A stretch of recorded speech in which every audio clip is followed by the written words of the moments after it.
¿Qué tal? Buen día. Soy el doctor Jorge Rolón, con especialidad en oftalmología. Vamos a abordar el resumen de esta semana referente a esta especialidad, ¿de acuerdo? Dentro de los temas que han sido prioritarios en los últimos exámenes nacionales, los últimos años, encontramos estos apartados, que es donde vamos a hacer un poquito más de énfasis y vamos a tratar de generar este resumen, ¿de acuerdo? Vamos a iniciar con el tema de desprendimiento de retina. Hay que recordar que el concepto tal cual es una separación entre la retina neurosensorial y el epitelio pigmentario, ¿de acuerdo? Evidentemente es que esta separación tiene diversas etiologías y ahorita vamos a desarrollar sobre todo lo más común y los puntos clave que nos van a ayudar a nosotros en la elección de la respuesta y sobre todo al enfrentarnos al caso clínico, ¿de acuerdo? ¿Cuáles otras características tiene? Que hay una baja visual súbita o rápida y lo principal es que es indolora, de acuerdo a esta baja visual. Dentro de las etiologías encontramos que hay dos grandes grupos, ¿no? En los que se divide, son tres en total, pero el primero de ellos es el desprendimiento de retina regmatógeno. Hay que recordar que regma viene de la raíz griega que nos dice ruptura, que nos señala un desgarro, ¿de acuerdo? Este es el tipo más frecuente y hay que saber también que los desgarros se producen por degeneraciones periféricas o alteraciones a nivel del vitrio, ¿no? Como el desprendimiento en la parte posterior de este. Hay que recordar que el vitrio es este gel que rellena la cámara posterior del ojo humano, y que siempre va a estar en contacto íntimo con la retina, ¿de acuerdo? Por eso es que vemos que una alteración o un desprendimiento de este vitrio en la parte posterior, pues nos puede conllevar a un desprendimiento regmatógeno y tener en cuenta también que hay factores de riesgo que nos sugieren o que nos predisponen a esta entidad clínica, ¿de acuerdo? Entre ellos, el más común, la edad avanzada, historia de desprendimiento de retina en el ojo contralateral, miopes altos, estamos hablando de aquellos que tienen de 5 a 6 dioptrías de miopía, historia familiar de desprendimiento de retina, también es otro factor importante, trauma ocular, por supuesto, y cirugía de catarata, ¿de acuerdo?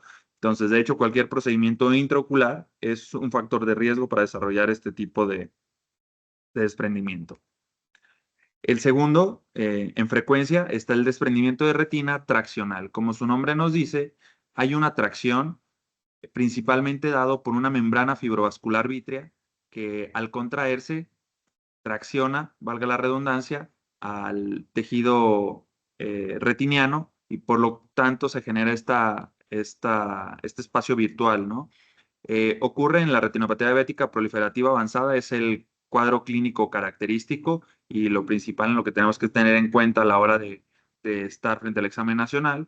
También se debe a procesos isquémicos neovasculares, dentro de ellos el que más pudiera destacar, pues un síndrome de isquemia ocular, por ejemplo, obstrucciones arteriales, incluso problemas con la vena central de la retina, vamos a decirlo de alguna manera, que todo lo que genere algún proceso isquémico va a estar relacionado con estas fibras o estas membranas fibrovasculares vítreas, ¿de acuerdo? Entonces, tenerlo en cuenta también las cirugías intraoculares y antecedente de perforación ocular es uno de los factores a tener en cuenta para que se desarrolle este cuadro clínico. El último de ellos es el exudativo o seroso. Este es el menos frecuente de los tres y tener en cuenta nada más que es una exudación a nivel de la coroides. Recordar que la coroides es esta capa vascular del ojo, capa intermedia, por decirlo de alguna manera. Otra causa son procesos neoplásicos, vasculares o inflamatorios, ¿no? Pero el sustrato de este apartado en cuanto al desprendimiento de retina tiene que ver con la exudación a nivel de la coroides, ¿de acuerdo? Entonces, ¿cómo nos pueden presentar el caso clínico? Como un paciente que a la exploración física no encontramos algún pliegue franco en la retina y que sobre todo está expuesto a algún factor de riesgo, ya sea vascular, inflamatorio o neoplásico, ¿de acuerdo? En el caso de personas con antecedentes de estrés agudo, algún estrés agudo, también en este contexto se presentan los desprendimientos de retina serosos o exudativos, recordar ese término. Y en cuanto a la fisiopatología, pues esto que ya hemos mencionado, ¿no? Es un cúmulo de líquido subretiniano por debajo de la retina, que es esa transición entre el epitelio pigmentario de la retina y la retina neurosensorial, ¿de acuerdo? Entonces, nada más tenerlo en cuenta. ¿Cuáles van a ser los puntos clave para el diagnóstico clínico? Pues la baja visual y, como pusimos aquí entre paréntesis, la imagen de un telón cayendo.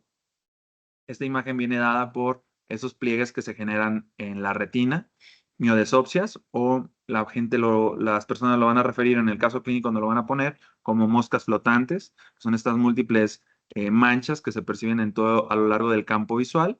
Las fotopsias, que son estos destellos o visión de luces como relámpagos, también es importante. Y lo principal es que es indolor, ¿de acuerdo? Eso es importantísimo. ¿Cómo vamos a hacer el diagnóstico? Recordar que se va a hacer a través de la fundoscopía, que es ese examen del fondo de ojo a través de la clínica. Vamos a apreciarlo como en la retina desprendida, se va a apreciar como una bolsa blanquecina, ¿no? Que está ahí flotando. Una ecografía modo B puede ser un estudio suplementario. Este no lo vamos a utilizar o va a estar como una opción adecuada en el contexto de que no se pueda valorar el fondo de ojo por alguna opacidad de medios, ¿no? Pudiera ser una catarata, pudiera ser incluso un terigión de amplia extensión, pero en base al caso clínico podremos sospechar en este cuadro en general, ¿de acuerdo? ¿Cuáles van a ser nuestros diagnósticos diferenciales? Desprendimiento de vitrio posterior sería un evento aislado donde la principal característica sería la presencia de miodesopsias, que antes no se habían presentado, ¿de acuerdo? En estos desprendimientos de vitrio posterior, ¿por qué no sería una opción a la hora de contrastarlo con un desprendimiento de retina? Porque no vamos a encontrar la baja visual, ¿de acuerdo? Puede ser un evento previo, pero tal cual un caso clínico de desprendimiento de vitrio posterior, pues sería muy raro, ¿no?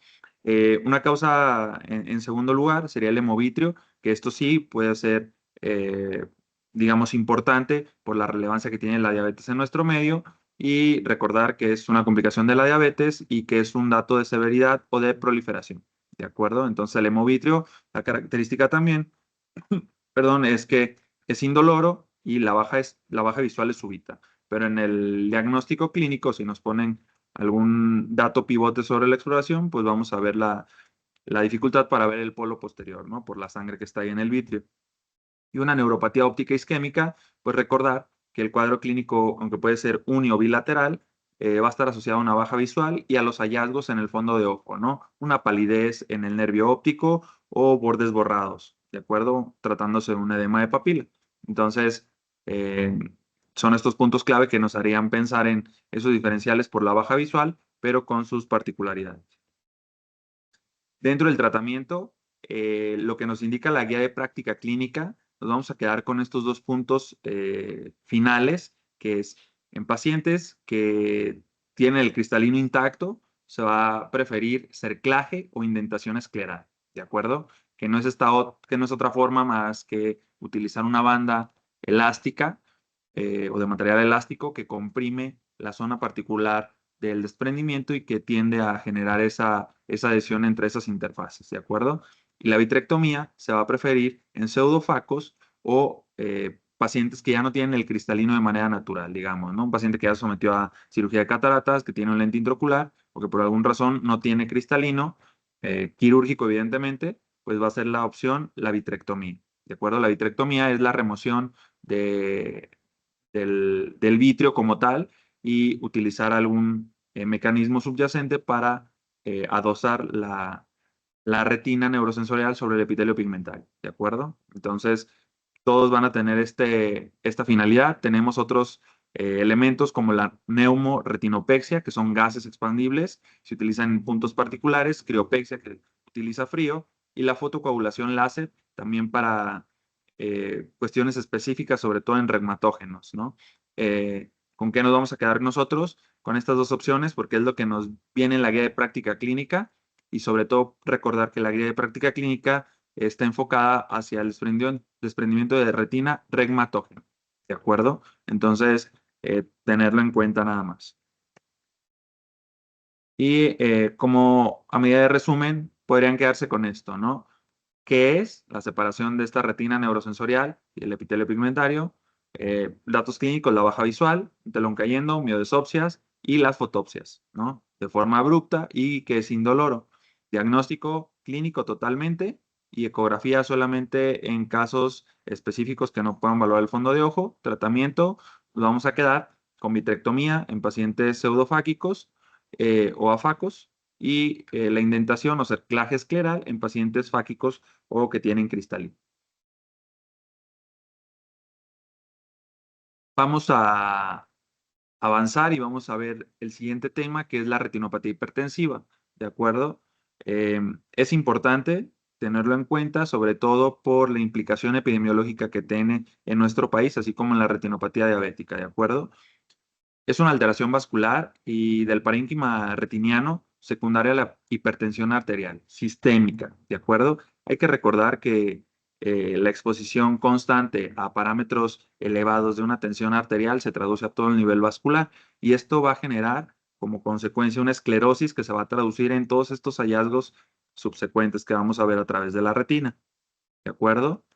Dentro de la fisiopatología es punto fundamental, el aumento del tono arteriolar, la modificación reactiva a través de una esclerosis y con el consecuente daño endotelial y la extravasación, ¿de acuerdo? Que esto va a ser lo que, pero nos va a justificar los hallazgos en el paciente. Dentro del cuadro clínico,